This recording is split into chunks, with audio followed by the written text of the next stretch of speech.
মই অকণমান চিন্তা কৰা নাই। ৰজনীগন্ধাক মই কেতিয়াও জিকিবলৈ নিদিম।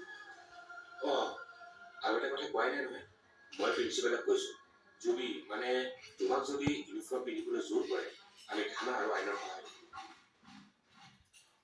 Thank you. আচ্ছা,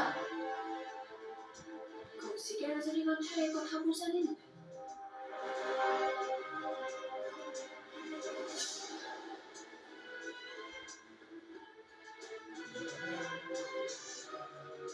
হেল্ল', ৰূপাংকৰ ক। মই ঘৰতে আছো। পৰীক্ষাৰ আগে আগেহে যাম। কি? তই কেনেকৈ গম পালি? অপৰাজিতা মেমে ফোন কৰিছিল? নাই অ, বহুত দিন কণ্টেক্ট কৰা নাই আৰু তাইও ফোন কৰা নাই মোলৈ। হ'ব ঠিক আছে, মই গৈ আছো, কিন্তু ঘৰৰ পৰা আহিবগৈ লাগিব। ঠিক আছে দে। বা ভালে আছা? অ তুমি ভালনে? ভাল। ভাল খবৰটো পোৱা নে নাই? ভাল খবৰ? কোৱাচোন কেনেকুৱা ভাল খবৰ?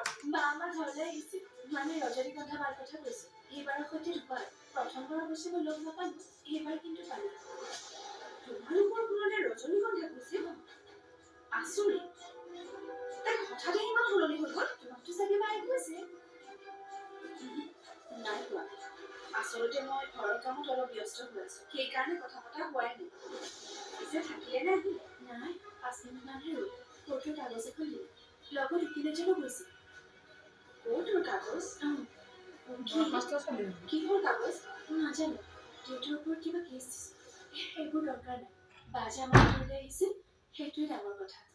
এই আচলতে কি কৰিব খুজিছে? আৰু এই অৰিন্দম গুণাজনক মই ভাল বুলি ভাবিছিল। ঠিক আছে, তুমি যাবা। মোৰ অলপ জৰুৰী কাম আছে। লগ পাম দিয়া। আচৰিত। বাৰ বেষ্ট ফ্ৰেণ্ড যদিও কথাবোৰ গম নাপায়।